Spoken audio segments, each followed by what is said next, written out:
Howdy doody. I'm still feeling under the weather, but I was chilling and all I could hear is the song from Grease. You're the one that I want. You are the one I want. Do, do, do, honey. And I thought, it's funny. Only person I can think that I want is me. like, I'm over the concept of cohabitating, sharing my energy with people that don't reciprocate back. And, we all get to a point in our lives where you eventually start learning lessons, right? And you're just like, it's the same thing over and over. So eventually you have to pull back, right? You have to go, I'm missing something. What am I missing? Because life is full of lessons. It's a journey. It's an adventure. It's all these things you're supposed to do. And like I had to remind somebody earlier that you're going to overcome many lessons, right? And as you grow a little bit, new levels bring new devils. So it's a constant growth aspect. And in the end, the one person you have to always choose is who? Guess it. You.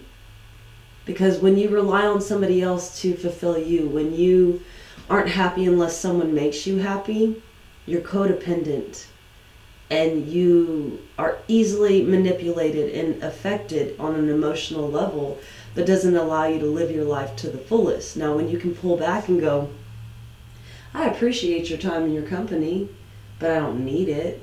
I have my own hobbies, I have my own thoughts, I have my own life, I have my own friends, even if you don't have friends, because my circle could fit on the head of a needle. I like to sew more than I like to hang out with people. And I don't know how to use a sewing machine, so it's very time consuming, But when you get to a point where you're like, I enjoy my own company. My mom used to laugh at me because she'd be like, you make yourself laugh. And I'm like, I enjoy my company. And that was at like 17 years old. So I've always been that old soul that, I don't know if it's lifetime after lifetime of just learning, We come back in different bodies, but the energy remains the same because the one thing you cannot destroy is energy. It can transfer, but you can't destroy it, and the same with matter. It changes constructs. You can be a tree, you can be a human, all of us are made up of matter. Anything that is tangible that you can touch is matter. Should I learn that in anatomy and physiology in college? That if you can touch it, that's matter, and matter takes up space. So you can get to a point where you can realize that the reality in front of you, it can be tangible, but the reality that you can indulge can be an energetic memory. And when you get stuck on that energetic memory, that's where you can second guess yourself. That's where you can think that you're not living your life correctly, or you can let others judge you and sway you in the way of how you should live your life. But when you let other people sway you, then all of a sudden you're at a point where you're like, who's captaining this ship? And I've warned you before, when you let someone else captain your ship, they're going to drive that shit like they stole it. They're going to wreck it, walk away. Don't let anyone do that with your life. And it comes down to you being so sure about yourself that it doesn't matter what people say. And that gets to a point where you have to become comfortable with the choices you make, the thoughts you think, who you are, who you spend your time with. But that also has to do with intuition. So when you're being guided away from people and you ignore that, it's almost like Hansel and Gretel, Say they're dropping breadcrumbs, but somebody else is dropping peppermints. And in the end, they're like, oh, but the peppermints are sweeter. And they don't follow themselves home. I know that's an odd analogy. It just kind of popped up. But in the end, the point is, someone can divert you from your path by you believing what they have to offer is sweeter than your own mindset. And when you come to life, when you wake up, because all of us come here in the sense that we're infantile, right? People tell us who we're going to be, what we're going to achieve, what we can and can't do. And when you get to that point in your life, as you get older, you still hear what was told to you. But you never go, but I'm an adult. I can do what I want. That's like at work, I make the joke, yeah, I do what I want. And I heard a woman say it the other day. She's one of the people in the front. And I'm like, bitch, don't be stealing my words. And she goes, I said it because you say it. But her whole mentality has changed of, you know what?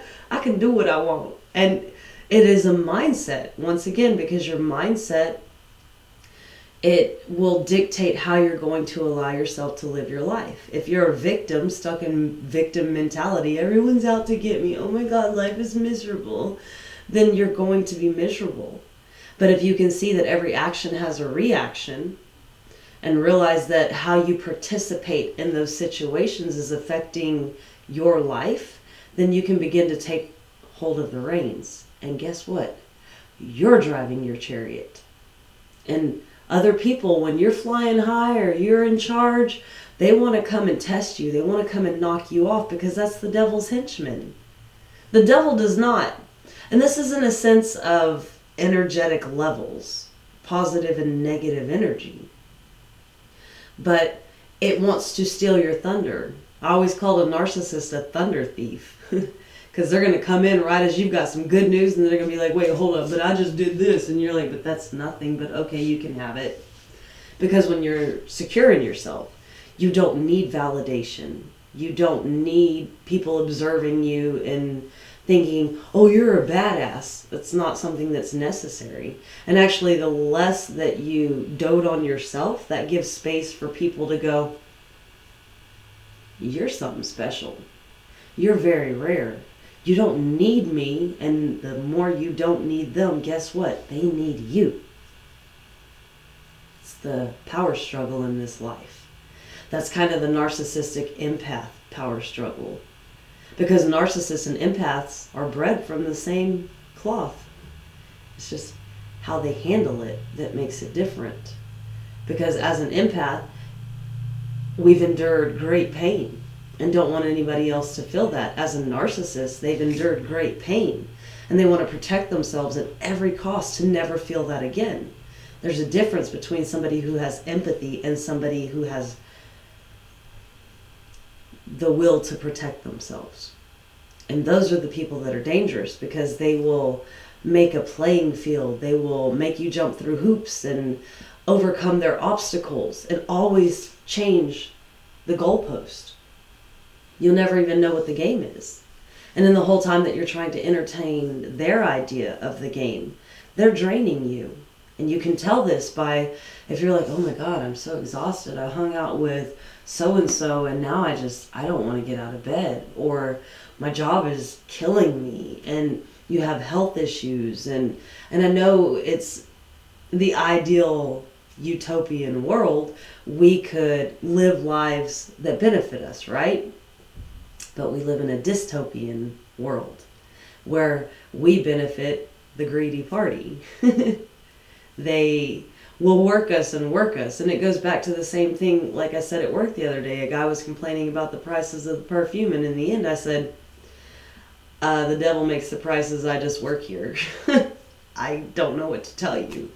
And when he said, I'm going to share that with everybody, I'm going to use that at work. And I said, share the good news. I don't know. Because when you can see the world for what it is, that you have energies. These are meat suits. These are vessels of energy. And some of that energy can be corrupted because it serves a different purpose. But it's even in that aspect. One energy is meant to show you how to get back to the higher way of the higher vibration in which you could be. And I don't know if this is making sense to anyone right now. It makes total sense in my head. If I could just draw it out and illustrate it like that, I would show it to you. But words are what I weave. So in the end, if you can understand, people will affect you on an energetic level, then you can learn to pull back and create your own world, right? You can learn to protect yourself from the energies that want to catabolize, tear down, so they can anabolize, build up. But at the same time, you have to realize you're capable of the same thing. You can pluck and pick and choose what you want to empower you. That's what you choose to entertain. That's what you choose to shun. That's what you choose to allow into your life. You can get to a point where people affect you so much that you feel like a victim, taking you back to the victim mentality. You're not a victim. You choose who you allow in your life. You choose who you allow to speak to you and affect your mental mindset. So when it comes down to it, take control of your mindset. Understand that nobody knows what's in your heart. Nobody knows what's in your mind. Nobody can tell you who you are. I've told my children this for years. You are you. And the more that you can understand how you feel, what you think, that empowers you. And that doesn't allow other people to come in and take over you. It's like this among every kingdom of species. There's actually rodents or certain cockroaches, I'm not sure if I'm getting this exactly correct, that can jump onto other animals and penetrate down into them, and they can control how that animal functions, like the movie Ratatouille. He did it by hair, right? He didn't necessarily do it with feelers. But that's all across the board. If you can look into the animal kingdom and realize you're an animal, you're a mammal, then you can understand how you can be affected by an outside source. It's just like a parasite. It can get into you and make you sick, make you volatile, make you lose your mind. So what do? We protect ourselves. We try to keep ourselves healthy. We try to keep our minds free from outside concepts that don't serve us. Because the more that you're going to allow someone else to control you, what happens? You are no longer living. If you want to live and feel the freedom of being alive and feel like you've actually had a life, that's where you have to unplug. You have to go, that's you, not me, and you're not going to tell me who I am, right? You're not going to tell me how I feel. You're not going to tell me how to function. You're not going to tell me what serves who I am. You don't know me. Because at that point, anybody that's doing that to you is projecting themselves onto you. Do not allow them to project onto you, because now you're a carbon copy of someone else. You get one life, your life. So don't let somebody else come in and hijack you and make copies of themselves, because the only people that will do that are narcissists. If you don't know who that is or what that is, go look it up. I lived with one for years before I figured out who they were and what I was. They almost drained and killed me because I had so much empathy, so much sympathy, so much emotion, and everything was based off of morals and right and wrong, and I couldn't be bad in God's eyes. I couldn't make that choice. What would Jesus do? Should have had a lady at work the other day. She had to say, what would Jesus do, though? And I had to make the choice based off of that. I said, woman, he would have walked up and flipped the table like he did in the room of the thieves or the emperors or whoever he walked in, and said, this is unjust. Because everyone looks at people that are supposed to be loving and compassionate and lead you to the light as forgiving over every aspect. No. Don't forget where you come from. You do wrong, you get wrong. You do right, you're rewarded. And you don't do it based off of that concept. It's what's in your heart. It's where you allow yourself to be led. So when it comes down to it, if you want to sit there and act, put on the emperor's clothes and be the emperor, You can't put on a front. If you want to be the queen, it's in your heart. If you want to be the leader, you do it with justice that serves everyone in the kingdom. We can all be led astray. We can all have false prophets and these corporations and politicians, and I try not to go on this aspect because that's where it starts getting flagged and you start getting watched when you're speaking out against the fat cats. I mean, even Martin Luther King Jr. didn't see anything that he preached come to light until after he was gone. And he never saw it. His family did. But any great leader, any great artist was never famous or heard in their time. They were trailblazers. They were people that said, no, there's something better. And we need more people that are willing to step up and put their life on the line for the greater good. I always go back to the one little ant in the movie Ants, because all it takes is one, and everyone says one person can't change the world. I beg to differ. All it takes is one great thought that spreads among the masses. All it takes is one little stirring to go, I felt that inside. I want to hear more of what you're saying. I want to get on board with what you're doing. I want my kids to be free. I want my grandkids to know freedom. Because where are we marching? Ka-clink. Work, work, work, work, work. You know where I'm going with that, I hope. You can go back to segregation and being forced to do things for someone else's benefit, for their family, for dynasties and kingdoms that don't necessarily rule or serve the people around them. Or you can be a great leader. Shit, go look up Akhenaten and Nefertiti. Nefertiti was one of the greatest ruling queens that Egypt had seen. Certain people came in, tried to erase that from history. But Akhenaten was raised by a queen, his mother, who was the ruling power. And those women put men to shame. Those women put those people first, because as a woman, we nurture, we lead, we raise, we empower. And the more that that's trying to be misconstrued and taken away, especially with the movements that are going on around the world, the things that we're supposed to allow our children to accept, I won't even go into that, because I'm not trying to veer from the topic of what's important, which is empowerment. And there's a great song, U-N-I-T-Y, unity. We got to get back on the good foot. We got to get back to the notion that we all matter.